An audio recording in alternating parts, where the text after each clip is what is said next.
Bara dur bara ganamee ganamaa Oromoon waa hunda guuttatee harkaa qaba ture. Sirna sa'aa fi nama ittiin horatuu fi bulfatu ijaarratuu bira darbee kan waaqa isaas itti kadhatuu fi galateeffatus ijaarratee dhuunfaa fi gamtaadhaanis ittiin jiraataa ittiin bulaa tureera. Sirnoota Oromoon dhuunfaanis ta'e gamtaadhaan waaqa isaa itti galateeffatuu fi kadhatu keessaa ijoon waaqeffannaadha. Akka ayyoonni Oromoo himanitti waaqeffannaa jechuun waaqa aanfatuu jechuudha. Waaqa aanfatuu jechuun ammoo waaqa ofitti aanfatuu kan ofii godhatuu waan badduu isa qunnamuu maltuuf akka irraa qabuufis kadhatuu tultuu isaan qunnamteef ammoo waaqa galateeffatuu fa'aa of keessaa qaba. Waaqa kana ofitti aanfatuun dhuunfaadhaanis ta'e gamtaadhaan ni geggeeffama. Waaqa aanfatuun immoo gamtaanis ta'e dhuunfaadhaanis ni danda'ama. Uummata Oromoo Gujii biratti sirni irreessaa akkuma jirutti ta'e sirni kadhannaa waaqaa dhageettii guddaa qabu. Inni biroo ammoo ayyaana arraffaa jedhamuudhaan yaamama. Ayyaanni arraffaa kun godina Arsii Lixaa aanaa Wondootti uummata Oromoo Gujii Wondootiin marsaalee hedduuf kan kabajamaa ture yoo ta'u, bara kana immoo aanaa Siraaroo Sheelloo Baleelaa iddoo addaa Ardaa Jilaa Odaa Diingamaa jedhamutti yeroo jalqabaatiif kabajamee jira. Egaa kabajamtoota daawwattoota Oromiyaa Miidiyaa Neetwork kun OMN Jabburra keessadha. Egaa sirni argaa jirtan kun ammoo sirna ayyaana arraffaati. Sirni ayyaana arraffaa kun kan kabajamaa jiru godina Arsii Lixaa aanaa Siraaroo keessattidha. Egaa ayyaanni kun aanaa Siraaroo iddoo addaa Ardaa Jilaa Odaa Diingamaa jedhamu irratti kan kabajamaa jirudha. Egaa ayyaanni kun ayyaana sirna qaalluu akka ta'edha manguddoonni kan kaasani.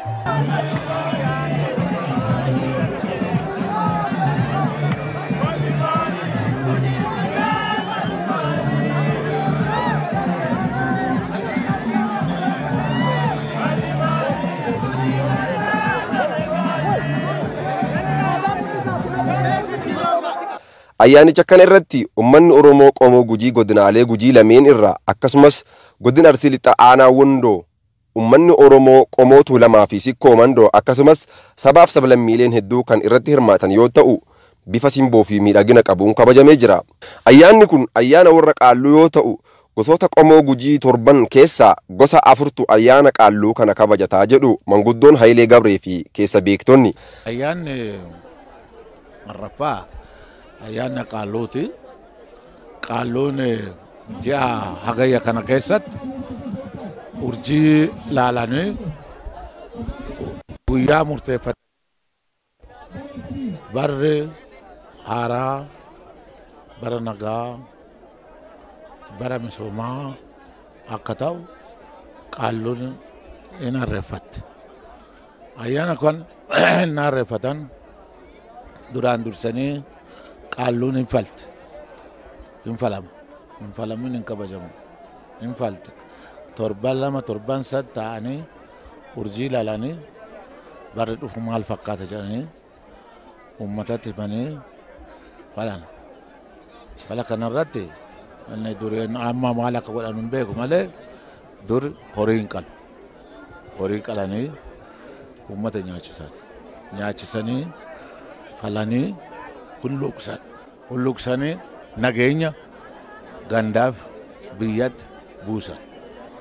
Kun nageenya akka barri kun barri fuuldura keenya nagaa ta'ee horiin nagaa, bishaan nagaa, marri nagaa, namni nagaa, ollaan nagaa, nagaa isaa nageeffatee ba'a. Ayyaanni akkuma walii galaatitti hiikaan ayyaana kanaan inni tokkoffaan araara. Namni yoo dhabee wal araarama. Gadaan inni eebbisa. Xiqqaa guddisi jedha, guddaa nuu bulchi jedha, bara nuu nageessi jedha, biyya nuu nageessi jedha, nagaa kadhata, nagaa qabata. Aadaan Gujii akkuma walii galaatitti aaduma Oromoo keessatti gosa garraatiin kan geggeeffamu ayyaanni kun. Ayyaanni kun gosa garraa keessatti hiikaa guddaa qaba. Akkuma jedhamu akka bakka Ardaa Jilaa kanatti yeroo maraa waggaa waggaan geggeeffamaa kan ture. Yeroo dheeraaf addaan nu jalaa citee sirna nafxanyaa nu dhiitee cunqurfama keessa nu galchee akka barbaadetti fedha ofiititti noorataa kan ture ta'uu isaati. Amma immoo irra deebi'ee rabbiin galanni haa ga'u irra deebiidhaan dhufee yeroo jalqabaatiif isa tokkoffaa kabajaa jirra. Isa kanarratti nuti foolleenii fi dabballeen ilmaan Gujii hundinuu asitti isi argachuu kennaan gammachuu addaa ka onnee keenya irraa madde isaa kana qabna. Ayyaanni kun ennaa ilaalamu karaa tokkoon aadaa fakkaata malee kun duri uumamaa kaanee rabbi ennaa bara baraan kitaaba qulqulluu keessa yoo ilaaltan ennaa Kiristoosii dhalatameen dura uummanni waggaa waggaatti horii qalee dhiiga buusee dhiigaan ofirraa buufata. Dhiigaan badaa ofirraa kaafata. Santu kabajama. Kun immoo egaa dhaloonni Kiristoos dhufe as hafee jedhamee jedhamu malee dhiiga kiyyaan hafee dhiigni sun jedha. Numboo haga abbaa qabannee waliin jiru.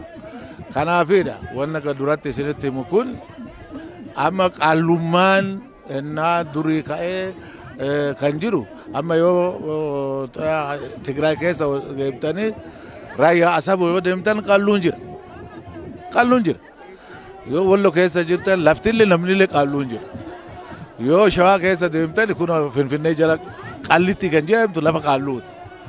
Asittillee qaalluun jira. Qaalluu jechuun namaa fi rabbi walitti kan fidu jechuudha. Kanaaf qaallummaan qaallummaan faluudha. Nama fayyuu fiduudha. Araarsuudha. Rabbi nama araarsuudha. Qaalluun hojiin guddaan ishii kana. Lammaata sadaffaarratti qaalluun hojiin lubsuudha. Luba jechuun ennaa abbaan gadaa galu gadooma sana kan lubsu qaalluu. Qaalluu hojii kana wanna qabdu qaallummaa lama wandogannatti jira. Qaalluun asii qofaa miti. Qaalluun asii kaatee amma yoo kara dilla geettelle manni qaalluu jira. Bakkeetti qaalluun jira. Qaalluun dheeraa. Hojii keessatti hojiin balbala torba keessaan balballi sadi gadaa. Balballi afur garuu kan qaalluuti. Kanaaf qaalluun bal'aadha.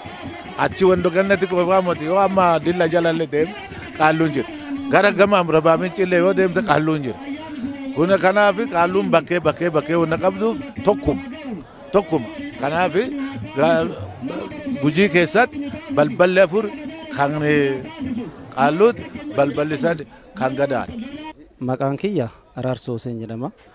Ogeessa qorannoo seenaa waajjira aadaa fi turizimii aanaa Siraarooti. Ayyaanni Arrafaa jechuun ayyaana galateeffannaa jechaadha. Waggaa keessatti ji'a onkololeessaa keessa kan gaggeeffatu. Gosti Oromoo Gujii gosa garraa yookaan gosa qaalluu kan jedhamu sirna galateeffannaa kan itti gaggeeffamudha. Yeroo sirni galateeffannaa kun itti gaggeeffamu ayyaana kana namni qofa kan kabajatu osoo hin taane ayyaana loonillee akka uummata Oromoo duudhaa ganamaa uummata Gujii Sheellootitti horiin illee ayyaana kan isaan waliin kabajju guyyaa san moonatti deebi'ee kan ta'ee fi ayyaanichi kun waggaa 150 addaan citee bara ammaa kana keessa kan deebi'ee ta'uu isaati jechaadha. Shakkiin himatu kan godhamu bara baraan rabbi kadhatee bara kana nagaa bara na baaste jedhee jila malee shakkiidhaan himatu. Shakkiidhaan kan godhamu yoo fale badaan natti dhufte jedhee yoo fale qalee irraa baafata. Sana ala galuu Arraffaan waggaatti hin kabajamu. Ji'a kana keessatti urjii laallamee urjii bakkalcha laallame. Amma irraafataa dhufe bare bakkalcha laalee ji'a murteeffatee hin fala jechuudha. Bara nagaa naa godhi. Kanaaf shakkii qofaa miti. Nageenyi bara baraan wanna godhamu. Bara baraan godhamu. Sonni aadaan kun ayyaanni kun ittiin agarsiifamu tokkoffaa akkuma aadaa uummata Oromootitti ummanni yeroo sona kana ittiin gaggeeffatu faaya aadaatiin faayamee wantoota garaagaraa hambaawwan aadaa kanneen akka nyaatawwan aadaa aanan fa qopheeffatuudhaan darma dhawatuudhaan weedduu baafatuudhaan sirba gaggeessuudhaan dirree irratti bahee sirna ittiin agarsiifatu jechaadha. Karaa waaqa ittiin galateeffatu jechaadha. Sirna galateeffannaa jechaadha.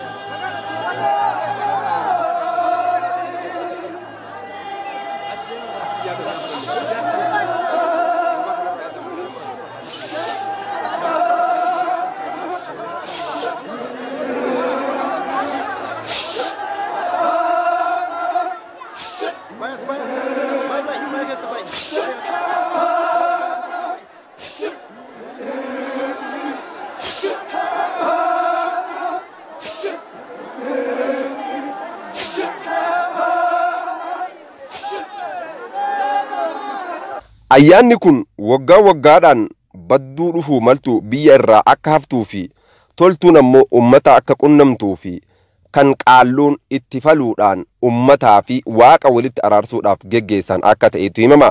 Milkaa'ina ayyaana kanaatiif jecha ummanni ayyaana kanarratti hirmaatu kamuu dursee araaramee gara ardaa jilaa kanatti akka dhufutu ajajama yookiin ammoo ta'ama. Sababa kanaafis ayyaanni kun ayyaana araaraa, ayyaana nagaa fi ayyaana jaalalaa jedhamuudhaanis ni beekama.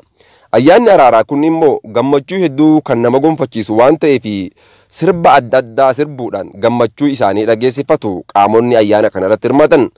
Sirba isaan guyyaa gammachuu taphatan keessaa sirba ajlookoo jedhamu isa tokkodha.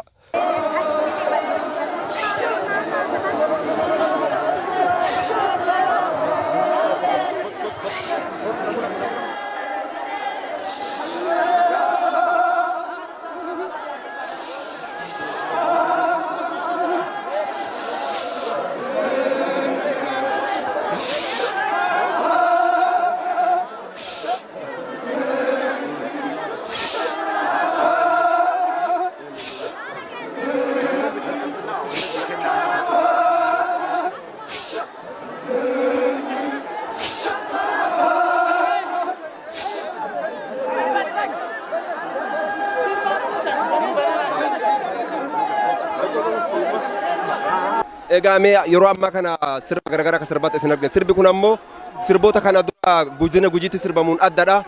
Mee maal jedhama maqaan isaa? Sirba aadaati, sirba hajjee lookee jedhanii sirban. Sirbi kun hundaa gadi waa abbootii irraa dhufee hagadhaa nu gaheera. Finnaatiin darbaa haatinii fi abbaa qoonqa wallaaluu dhoogitee aadaa baduu dhoogitee hagadhaa kanaan nu geetteetti. Geettee ammoo saba biraa keessallee dhiibamaa turre aadaa keenya balleeffachuu dhannee hagadhaa geennee adhasii geennee haga cidhaa geennee jirra. Kanaaf akkanatti sirbama. Yeroo kam sirbama sirbi kun? Sirbi kun yeroo ayyaanaatii fi yeroo cidhaa biyya aadaa Gujii Sheelloo kana keessa yeroo argantu sirba gizee san sirbama. Akkasitti sirbama. Mee yeroo tokko lukaan akkana godhaa dhiitaa jirtaniin? Garuu sirboota Gujii kaawwanii walitti dhufeenya illee qaba, addummaa illee qaba. Mee wanti kun bifuma addaa godhatee asitti argamu isaa kana mee akkamitti ibsitanii? Gujii Booranaa, Gujii Bulee Horaatii fi Gujii Wondoo irraa kun asumatti aadaa Gujii Sheelloo ta'eetuma idoma saffakkaatu asumatti garuu harkaan wal qabatanii sirbuunii fi dhiituullee idoo wal fakkaattu achumatti adduma calanqisiisa jechuudha. Aadaa Gujii Sheellooti jedhama kana.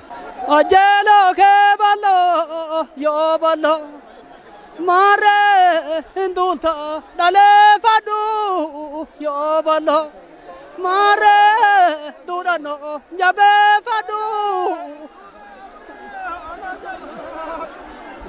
maamoo janna. Maal jedhaa jedhama? Waa sirbi kun ajjee jechuun kun hundaa gadi waan itti hundeeffataa waan dhufanii fi aadaalee kanneen isa jechuudha. Aadaalee gizee cidhaa aadaa Gujii Sheelloo adduma calanqisiisa jechuudha sirbi kun. Maqaan kiyya Bookkisoo Irbaayee jedhama. Asuma dhaloonni kiyya Gujii Sheellooti jedhama. Mee waa'ee sirba kanarraa, waa'ee dhiichisa kanarraa waan jedhu maqaan isaa maal jedhama maqaan irraa kaanu? Maqaan isaa maqaan gosa adda addaa qaba. Amma kan sirbaa jirru ajjee lookoo jedhama. Lookoo jechuun bareeda shamarranii ibsuu jechuudha. Shamarran yoo sirbanu shamarran faarfataa tokkummaa isaa jaalala ibsaa jechuudha. Bakkuma kanatti shamarran bareeda faarfachuun jira. Shamarran ammoo dhiira bareeda faarfachuu jira. Kanarraa tokkummaa jaalala akkaataa itti shamarranii fi dhiirtii walitti dhuftee wal jaalattee wali fuutu. Kana dura biyya kanatti sirbi kun yoo sirbamu shamarranii fi dhiira dargaggeessa jechuudha. Qeerroo amma jedhamu kun bahee sirbee achitti wal jaalatee intala geettee wali jechuudha. Shamarra gahee wal jaalatee akkaataa itti jaalala ibsee wali fuudhuu jechuudha. Jireenya hundeeffatuu jechuudha.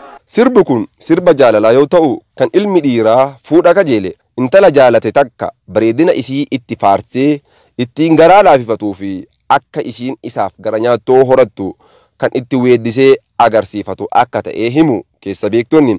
Haalli fi adamni dhiichisa sirba kana kan ummata Oromoo Gujii ittiin duraan beekamuun walitti dhufeenya kan qabu yoo ta'eyyuu addummaa ho'ii akka qabu wanti namatti agarsiisu jira. Haalli bahumsa sagalee weeddistootaa yookiin namoota taphattoota sirba kanaa kan saba Sidaamaatiin walitti dhufeenya akka qabu namoota aartiidhaan guutamanii fi salphatti hubatamuu danda'a. Ayyaana Arraffaa bara kana aanaa Siraaroo lafa Sheelloo jedhamutti kabajame kanan aadaan Oromoo dhokate deebitee akka finiintuu fi calaqqeen saba kanaa deebi'ee akka dagaagu kan itti taasifamedha. Bulchaan bulchiinsa aanaa Siraaroo obbo Hirphaa Mustafaa gama isaaniitiin waltajjii kanarratti argamuudhaan yaada uummataaf dabarsaniin akkas jedhanii jiru. Ayyaanni Arraffaa kun akka aanaa keenyaatti uummata Oromoo Gujii Sheelloo aanaa Siraaroo kan kabaju kun aadaa sirna tokkummaa Oromooti irraa deebi'ee haaromsee fi kan gonfate yoo ta'u, ayyaanni kun kan adda isa taasisu lafa Oromoo yeroo hedduuf irraa akka buqqaan taasisan irree keenya cimaadhaan lafti keenya lafeeteen jechuun aadaa keenya har'a guyyaadhaa daangaa keenya daangaa abbummaa keenya irratti qe'ee abbaa gadaatitti ayyaana geggeeffamaa jirudha. Kanaafuu yeroo ammarraa eegallee kan nu dhiibu osoo hin dhiibin yoo dandeenye gorsaa yoo dandeenye obsaa fi yoo dadhabne daangaa seeraa itti himaa yeroo waliin jiraannuu fi onneen keenya kallattii kan akka deemaa ta'uusaa beekaa. Qeerroo fi qarreen godinaalee fi naannawa gargarraa dhuftan ummanni keenya ummata nama tuqaan jirree fi ummata dhugaa isaa irratti aadaa safuu isaa eeggataa jiru beektanii isiin tun isii itti cabnuu fi isii itti fayyinu taatee daangaa keenya kan eeggannu ta'uu isaa gama bulchiinsa aanaatis taanaan akka godinaatittis akka nu qabatanii deessifna. Walumaa galatti hojiiwwan gama hundaan jijjiiramaa fidaa jiran hojiiwwan irra ooluudhaan wal qabannee kaayyoo fi galma keenya bira ga'uuf daandii yeroo har'aa kana banamee akka mootummaatittis akka biyyatti geggeeffamaa jiru kana eeggataa carraa harka keenya jiru kana akka harka keenyarraa hin baane tiffataa wal danda'aa wal jaalataa wal kabajaa ka deemnuu fi daangaa keenya kallattiiwwan kamiinuu kan dabarsinee namaa hin kennine ta'uusaa asumaan qabataa. Ayyaanni kun ayyaana jaalalaa, ayyaana milkii, ayyaana midhaaginaa akka ta'u jedha. Horaa bulaa deebanaa isiniin jedha. Ayyaana kana akka kabajamuuf qooda guddaa warrootiin taphatanis galata guddaa qabu kan jedhani bulchaan bulchiinsa godina Arsii Lixaa obbo Dastaa Nageessoo haala waliigala nageenya godinichaa tiksuu fi walitti dhufeenya sablammiilee ijaaruu keessatti qooda ayyaanni kun qabu ergaa waliigalaa akkasitti ibsanii jiru. Akkuma beekamu ummanni Gujii Sheelloo Baleelaa karaa adda ta'een waggootan darban qabsoo kallattii garagaraatiin qabsoo tokkummaa isaa dhiibu, qabsoo tokkummaa isaanii balleessu, aadaa isaanii balleessu, aggaammiin guddaan akka itti aggaamamaa ture ifa gala. Haa ta'u malee mootummaa naannoo keenyaatiif mootummaa godinaatiin qaamota bulchiinsa mootummaa sadarkaan jiraniin qabsoo taasifameen gara bakka isaan barbaadanitti galanii afaan isaanii, aadaa isaanii, seenaa isaanii, eenyummaa isaanii akka dagaagfatan tumsi guddaan godhamee jira. Kana yoo jennu har'as ummanni Gujii Sheelloo Baleelaa har'as gaafii daangaa akka inni qabu ifatti beenna. Kanaafis qabsaa jirra. Kanaafis mari'ataa jirra. Kanaafis deebiin isaa akka kennamu abdii guddaa qabna. Midhaagina sagantaa kanaatiif bulchiinsi aanaa Siraaroo, bulchiinsi godina keenyaas, bulchiinsi sadarkaa gandatti jiru keessayyuu caasaan keenya abbootii gadaatiin durfamu midhaagina akkasii godhuu keessaniif sagantaa akkasitti bareede kana bareechuu keessaniif gara biraatiin ammoo baandiin shaashee yeroo kamiyyuu caalaa hangafa baandiiwwan keenyaa ta'an kallattii garagaraatiin nu cinaa dhaabbachuun seenaa ummata kana akka dagaagu eenyummaan ummata kana gara fuulduratti akka bahu tumsa gootaniif hunda keessaniifuu galatoomaa ulfaadhaa jedhaa.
kabajamtoota daawwattoota Oromiyaa Miidiyaa Neetworkii hanga ammatti nu wajjin turuu keessaniif guddaa galatoomaa isin jecha sagantaa kana dhiyeessuudhaan Anabdii Tufaa akkasumas Lammaa Huseen wajjin ta'uun isin qindeessinee jirra. Waan nu daawwattaniif ulfaadhaa horaa bula.